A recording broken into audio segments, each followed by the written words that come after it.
नमस्कार साथियों, आप सभी का आपके अपने YouTube channel SPS study point पर बहुत बहुत स्वागत है। आज की ये video BSc third year 6 semester के छात्र छात्राओं के लिए है, जिसमें दोस्तों हम डिस्कस कर रहे थे बॉटनी पेपर फर्स्ट के मोस्ट इंपॉर्टेंट ऑब्जेक्टिव टाइप प्रश्नों पर। जैसा कि इसके पिछले वाली क्लास में हमने यूनिट नंबर 6 के मोस्ट इंपॉर्टेंट ऑब्जेक्टिव टाइप प्रश्नों पर चर्चा किया था। आज की इस क्लास के अंतर्गत हम यूनिट नंबर 7 के मोस्ट इंपॉर्टेंट ऑब्जेक्टिव टाइप प्रश्नों पर चर्चा करेंगे। दोस्तों, यूनिट नंबर 7 जिसका नाम है AI यानी कि artificial intelligence and plant side, ये आपका यूनिट नंबर 7 है और पेपर नंबर फर्स्ट का 7वां यूनिट है। ठीक है, जैसा कि आप सबको पता है थर्ड ईयर के फाइनल ईयर में है। ठीक है, और फाइनल ईयर में आपको 6 सेमेस्टर में 2 पेपर देने हैं, जैसा कि 5th सेमेस्टर में आप लोगों ने दिया था। तो ये पेपर नंबर फर्स्ट का 7वां यूनिट है जिसका नाम है artificial intelligence and plant size. Okay, तो हम क्लास हिंदी और इंग्लिश दोनों लैंग्वेज में लेकर के आते हैं आप सबके लिए, जो आपके लिए बहुत ही समझने में आसानी होता है। ओके, तो पहला प्रश्न आपका है, what is the full form of AI। यहाँ पर पहला ही प्रश्न पूछ लिया गया है कि AI का फुल फॉर्म क्या होता है। तो आपको बता दें AI का जो फुल फॉर्म होता है वो होता है आर्टिफिशियल इंटेलिजेंस। ठीक है, तो यहाँ पर आप देखेंगे कौन सा ऑप्शन, ऑप्शन नंबर बी यहाँ पर आपका करेक्ट ऑप्शन हो जाएगा। आर्टिफिशियल इंटेलिजेंस ये आपका करेक्ट ऑप्शन है, सही उत्तर है AI का फुल फॉर्म। ठीक है, ऑप्शन नंबर बी यहाँ पर आपका करेक्ट उत्तर हो जाएगा। हिंदी में अगर देखें तो AI का पूर्ण रूप क्या है, तो AI का पूर्ण रूप क्या है, इंटेलिजेंस, आर्टिफिशियल इंटेलिजेंस, ये AI का ये पूर्ण रूप है। यहाँ पर फुल फॉर्म पूछा गया, अभी इसका मीन्स पूछा जाएगा, इसका मतलब क्या होता है। ठीक है, तो नेक्स्ट आपके हम देखेंगे क्वेश्चन नंबर 2 में। दूसरा प्रश्न आपका है जिसमें बन सकता है what is the artificial intelligence. Artificial intelligence होता क्या है, तो आपको बता दें artificial intelligence is a field that AIIMS of develop intelligence machines. ठीक है, तो आप देखेंगे ऑप्शन नंबर सी की तरफ। ठीक है, ऑप्शन नंबर सी दिया गया, artificial intelligence is a field that aims to develop intelligence machine. यही होता है आर्टिफिशियल इंटेलिजेंस का मतलब। ऑप्शन सी में आपका करेक्ट उत्तर हो जाएगा, सही जवाब हो जाएगा। ठीक है, क्वेश्चन क्या था यहाँ पर आप देख सकते हैं, क्वेश्चन था कि आर्टिफिशियल इंटेलिजेंस क्या है। तो आर्टिफिशियल इंटेलिजेंस एक ऐसा क्षेत्र है जिसका उद्देश्य है बुद्धिमान मशीनों को विकसित करना, यही है आर्टिफिशियल इंटेलिजेंस का मतलब। ठीक है, ऑप्शन नंबर यहाँ पर सी आपका करेक्ट उत्तर हो जाएगा। दोस्तों, वीडियो पसंद आ रही हो प्लीज़ वीडियो को लाइक शेयर कर दीजिए। हमारे इस चैनल पर जो भी छात्र छात्राएं अभी नए जुड़े हुए हैं उन सब से मेरा निवेदन है चैनल को सब्सक्राइब कर लीजिएगा, वीडियो को लाइक शेयर जरूर कर दीजिएगा। सभी क्लास आपको मिलेंगे, आपको केमिस्ट्री, बॉटनी और जूलॉजी, फिजिक्स, मैथ सबके MCQ और रिटन पैटर्न की क्लास यहाँ पर बिल्कुल फ्री में दी जा रही है और आप सबके लिए बहुत ही हेल्पफुल रहेगी, आप किसी भी विश्वविद्यालय से बिलोंग करते हो। चलिए फिलहाल हम तीसरे नंबर प्रश्न की चर्चा करेंगे। क्वेश्चन नंबर 3 है, who is the inventor of artificial intelligence. Artificial intelligence के आविष्कारक इनमें से कौन से हैं। आपको बता दें आर्टिफिशियल इंटेलिजेंस के जो आविष्कारक हैं वो हैं जॉन मैकार्थी। ठीक है, जॉन मैकार्थी जो हैं ये हैं आर्टिफिशियल इंटेलिजेंस के खोजकर्ता यानी कि आविष्कारक। ऑप्शन नंबर सी में आपका करेक्ट उत्तर हो जाएगा, सही जवाब हो जाएगा। नेक्स्ट प्रश्न है क्वेश्चन नंबर 4 जिसमें पूछा गया है विच of the following is the branch of artificial intelligence. निम्नलिखित में से कौन सी आर्टिफिशियल इंटेलिजेंस की शाखा है। पहला ऑप्शन दिया गया है कि मशीन लर्निंग, साइबर और फोरेंसिक। ऑप्शन नंबर सी कह रहा है फुल स्टैक डेवलपर और डी ऑप्शन कह रहा है कि नेटवर्क डिजाइन। तो इसमें से कौन सा ऑप्शन सही हो जाएगा, तो आप सबको पहला ही ऑप्शन टिक करना होगा, मशीन लर्निंग। मशीन लर्निंग क्या है, यह आर्टिफिशियल इंटेलिजेंस की एक प्रकार की ब्रांच है, शाखा है। ऑप्शन नंबर ए आपका करेक्ट उत्तर हो जाएगा। वो इसलिए हो जाएगा क्योंकि आर्टिफिशियल इंटेलिजेंस का मतलब ही क्या है, तो इसका मतलब ही है कि आर्टिफिशियल इंटेलिजेंस एक ऐसा प्रकार का क्षेत्र है जिसका उद्देश्य बुद्धिमान मशीनों को विकसित करना है, यानी मशीनिंग से संबंधित है। तो machine learning is the most important यहाँ पर हो जाएगा। ठीक है, ऑप्शन ए इसमें आपका करेक्ट उत्तर हो जाएगा। 5वां प्रश्न देखते हैं। 5वां क्वेश्चन है what is the goal of artificial intelligence. Artificial intelligence का लक्ष्य क्या है, गोल क्या है, यह क्वेश्चन पूछा गया है। पहला ऑप्शन यहाँ पर दिया गया है कि to solve the artificial problem, यानी कि आर्टिफिशियल कृत्रिम समस्याओं का समाधान करना। ऑप्शन बी दिया गया है टू एग्जैक्ट साइंटिफिक केसेस, यानी कि वैज्ञानिक कारण निकालना। ऑप्शन सी है to explain the various sports of intelligence, और ऑप्शन डी कह रहा है to solve the real world problem. तो आपको बता दें आर्टिफिशियल इंटेलिजेंस का जो लक्ष्य है वो है to explain the various sport of intelligence, यानी कि विभिन्न प्रकार की बुद्धिमत्ता की व्याख्या करना, यही मतलब होता है किसका, यही गोल है आर्टिफिशियल इंटेलिजेंस का। ऑप्शन सी इसमें आपका सही उत्तर है। नेक्स्ट प्रश्न है क्वेश्चन नंबर 6, जिसमें है विच of the following is an application of artificial intelligence. इनमें से निम्नलिखित में से कौन सा आर्टिफिशियल इंटेलिजेंस का अनुप्रयोग है। यहाँ पर अनुप्रयोग पूछा गया है, ठीक है। तो आर्टिफिशियल इंटेलिजेंस का जो अनुप्रयोग है वो है language understanding and problem solving, text analysis जिसे कहते हैं NLP। इसको हम शॉर्ट फॉर्म में लिखेंगे तो हम लिख सकते हैं NLP। N से क्या हो जाएगा लैंग्वेज, L से क्या हो जाएगा लर्निंग, प्रॉब्लम, और P से हो जाएगा प्रॉब्लम, ठीक है। तो यहाँ पर आपका जो सही उत्तर होगा हो जाएगा ऑप्शन नंबर बी, आपका करेक्ट उत्तर हो जाएगा, ठीक है। क्वेश्चन था कि निम्नलिखित में से कौन सा आर्टिफिशियल इंटेलिजेंस का अनुप्रयोग है, तो अनुप्रयोग है language understanding and problem solving, ठीक है। ऑप्शन नंबर बी हो सकता है ऑप्शन में आपको NLP लिख के आ जाए शॉर्ट फॉर्म, तो आप ध्यान रखिएगा ऑप्शन नंबर 20 में आपका करेक्ट उत्तर होगा। चलिए क्वेश्चन नंबर 7, सातवां प्रश्न है कि in how many categories process of artificial intelligence is categorise. Artificial intelligence की प्रक्रिया को कितनी श्रेणियों में हम वर्गीकृत किए हैं या वर्गीकृत किया गया है, ठीक है। तो ऑप्शन ए यहाँ पर दिया गया है कि ऑप्शन नंबर ए दिया गया है कैटेगराइज इनटू 5 कैटेगरी, यानी कि 5 श्रेणियों में वर्गीकृत किया गया है। यह ऑप्शन बी दिया गया processes are categorised based on the input provided, यानी प्रक्रियाओं को प्रदान किए गए इनपुट के आधार पर, इनपुट माध्यम के आधार पर इनको वर्गीकृत किया गया है। ऑप्शन सी दिया गया कि 3 श्रेणियों में। ऑप्शन डी दिया गया प्रक्रिया को वर्गीकृत नहीं किया जा सकता। तो आपको बता दें यहाँ पर करेक्ट उत्तर हो जाएगा 3 श्रेणियों में आर्टिफिशियल इंटेलिजेंस को बांटा गया है, वर्गीकृत किया गया है। ऑप्शन नंबर सी यहाँ पर आपका करेक्ट उत्तर होगा। नेक्स्ट प्रश्न है क्वेश्चन नंबर 8, जिसमें है based on which of the following parameter artificial intelligence is categorise. निम्नलिखित में से किस पैरामीटर के आधार पर आर्टिफिशियल इंटेलिजेंस को वर्गीकृत किया गया है। तो इनमें से जो सही उत्तर हो जाएगा क्षमताओं और कार्यात्मक के आधार पर, यानी बेस्ड एक कैपेबिलिटीज एंड फंक्शनलिटी, ठीक है।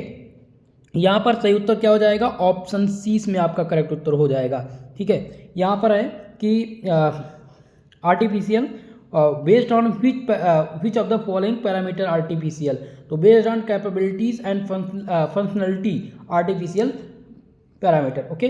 ऑप्शन सी इसमें आपका करेक्ट उत्तर हो जाएगा कि क्षमताओं और कार्यात्मकता के आधार पर आर्टिफिशियल इंटेलिजेंस को वर्गीकृत किया गया, नहीं बांटा गया है। ऑप्शन सी इसमें आपका करेक्ट उत्तर होगा। क्वेश्चन नंबर 9 है विच of the following is a component of artificial intelligence. निम्नलिखित में से कौन सा आर्टिफिशियल इंटेलिजेंस का एक घटक है, ठीक है। तो इसमें से ध्यान रखेंगे लर्निंग क्या है, लर्निंग आर्टिफिशियल इंटेलिजेंस का एक प्रकार का घटक है, इसलिए ऑप्शन ए इसमें आपका सही उत्तर होगा।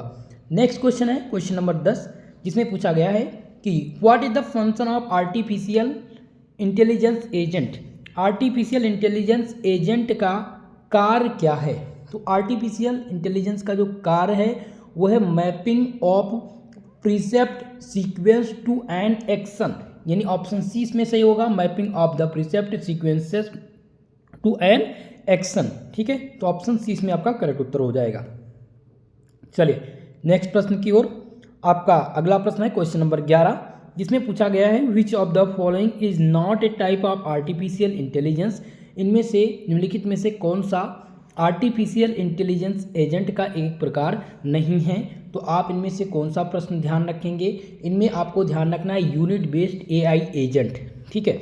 यूनिट बेस्ड AI एजेंट जो है ये आर्टिफिशियल इंटेलिजेंस का एक प्रकार का पार्ट नहीं है। बाकी लर्निंग AI एजेंट, गोल based AI agent, simple reflex AI agent, ये तीनों संबंधित किससे हैं, ये तीनों प्रकार हैं आर्टिफिशियल इंटेलिजेंस एजेंट के। ठीक है। ऑप्शन ए, बी और सी ये तीनों इंपॉर्टेंट है। यहाँ पर पूछा गया था कि इनमें से कौन सा आर्टिफिशियल इंटेलिजेंस एजेंट नहीं है, ठीक है, प्रकार नहीं है। तो यूनिटी बेस्ड एआई एजेंट ये प्रकार नहीं है। ऑप्शन डी इसमें आपका करेक्ट उत्तर हो जाएगा। ओके, इतनी चीज़ क्लियर हो गई।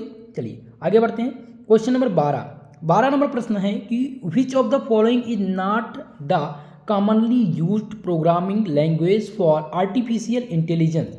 निम्नलिखित में से कौन सा आर्टिफिशियल इंटेलिजेंस के लिए आमतौर पर इस्तेमाल की जाने वाली प्रोग्रामिंग भाषा नहीं है, यह क्वेश्चन पूछा गया है। ठीक है, पहला दिया गया ऑप्शन पर्ल, जावा या फिर प्रोलांग या LISP। ठीक है, बहुत ही इंपॉर्टेंट प्रश्न है और कई बार ये DDU यूनिवर्सिटी में पूछा भी गया है। कानपुर विश्वविद्यालय के लिए इंपॉर्टेंट रहेगा, MGPRU विश्वविद्यालय यानी बरेली विश्वविद्यालय से हैं अगर आप, राजा महेंद्र प्रताप अलीगढ़ विश्वविद्यालय, या फिर आप डॉक्टर भीमराव अंबेडकर यूनिवर्सिटी से हैं, सिद्धार्थ विश्वविद्यालय से हैं, तो आप सबके लिए मोस्ट इम्पॉर्टेंट है, बहुत ही इम्पॉर्टेंट क्वेश्चन है। तो यहाँ पर आपको ध्यान रखना है कि निम्नलिखित में से कौन सा आर्टिफिशियल इंटेलिजेंस के लिए आमतौर पर इस्तेमाल की जाने वाली प्रोग्रामिंग भाषा नहीं है। तो यहाँ पर पहला ऑप्शन है पर्ल। पर्ल का प्रयोग हम आमतौर पर आर्टिफिशियल इंटेलिजेंस के लिए नहीं करते हैं। बाकी बात करें अगर जावा की या फिर प्रोलॉग की या फिर LISP की, तो इन सब का प्रयोग हम आर्टिफिशियल इंटेलिजेंस के लिए करते हैं। ठीक है, चलिए क्वेश्चन नंबर 13वां प्रश्न है जिसमें पूछा गया है कि what is the name of artificial intelligence system developed by, यहाँ पर दिया गया है कि डेनियल ब्रोबो। ठीक है, क्वेश्चन कह रहा है कि डेनियल ब्रोबो द्वारा विकसित आर्टिफिशियल इंटेलिजेंस सिस्टम का नाम क्या था। तो इसका नाम जो है दोस्तों वो है सिस्टम नोन एज स्टूडेंट। ठीक है, सिस्टम नोन एज स्टूडेंट, यही नाम था जो डेनियल ब्रोबो द्वारा विकसित किया गया था AI के लिए, आर्टिफिशियल इंटेलिजेंस के लिए। ठीक है, ऑप्शन बी इसमें आपका सही उत्तर हो जाएगा, करेक्ट जवाब हो जाएगा। दोस्तों वीडियो पसंद आ रही हो तो प्लीज़ वीडियो को लाइक शेयर कर दीजिएगा। इसी प्रकार से मैं 100+ MCQ प्रश्नों को मॉडल सॉल्व पेपर के तौर पर आप सबको जल्द ही कराने वाला हूं। जैसे ही आपका 8वां यूनिट कंप्लीट होता है, और प्रयास करेंगे कि आज ही आपका 8वां यूनिट भी कवर कर ले, यानी नेक्स्ट वीडियो में यूनिट नंबर 8 के मोस्ट इंपॉर्टेंट ऑब्जेक्टिव करा देंगे। उसके बाद 100+ MCQs की सीरीज हम स्टार्ट कर देंगे। ठीक है, चलिए क्वेश्चन नंबर 14 है what is the function of system student. विद्यार्थी प्रणाली का कार्य क्या है। अब क्वेश्चन बन सकता है कि विद्यार्थी प्रणाली किसने दिया था, आर्टिफिशियल इंटेलिजेंस में विद्यार्थी प्रणाली क्या है।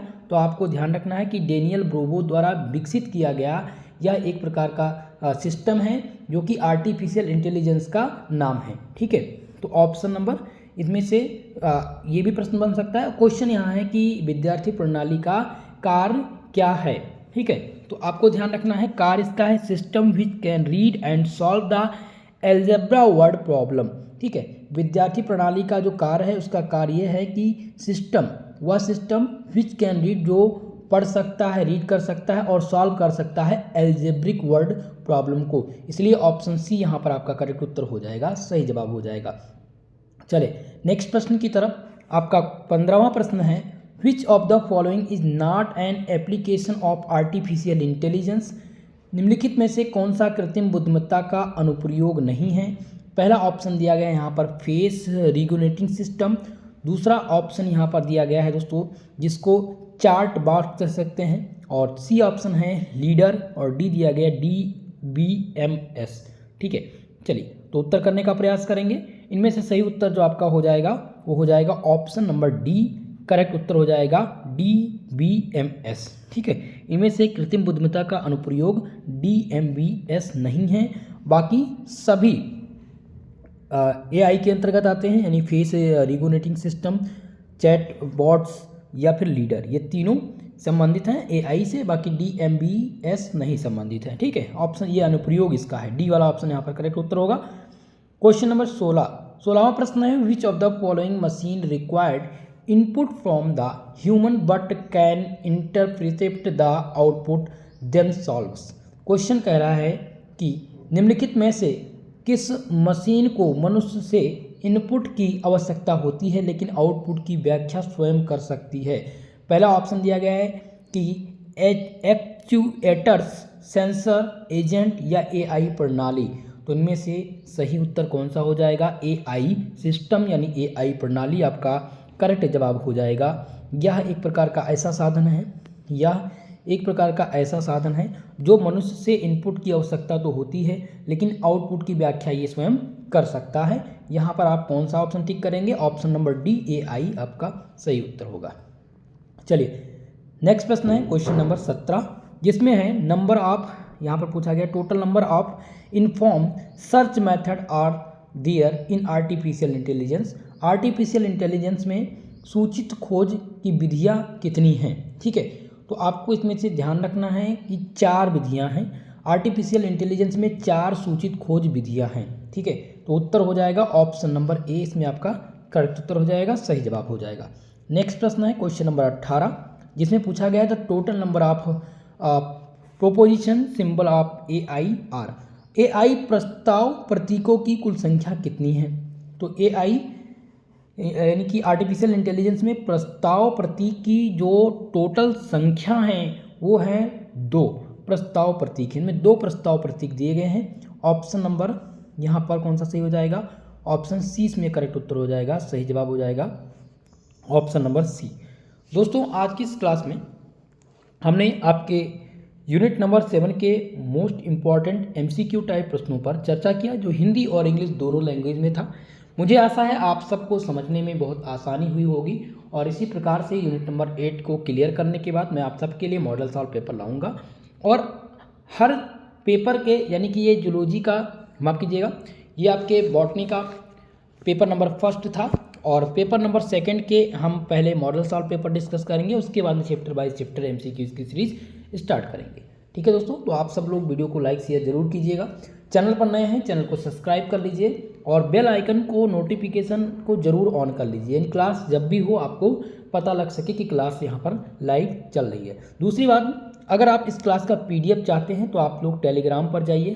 ठीक है, यह चैनल का लिंक डिस्क्रिप्शन बॉक्स में है। SP स्टडी पॉइंट आप सर्च करेंगे आप टेलीग्राम पर, आपको वहाँ पर मिल जाएगा लिंक जहाँ से आप टेलीग्राम को ज्वाइन कर सकते हैं और इसके PDF को प्राप्त कर सकते हैं। या मैं प्रयास करूँगा कि डिस्क्रिप्शन बॉक्स में ही PDF का डायरेक्ट लिंक होगा जहाँ से आप इस PDF को प्राप्त कर सकते हैं। ओके, तो आज के लिए बस इतना ही, मिलेंगे किसी नेक्स्ट वीडियो में, तब तक के लिए जय हिंद जय भारत।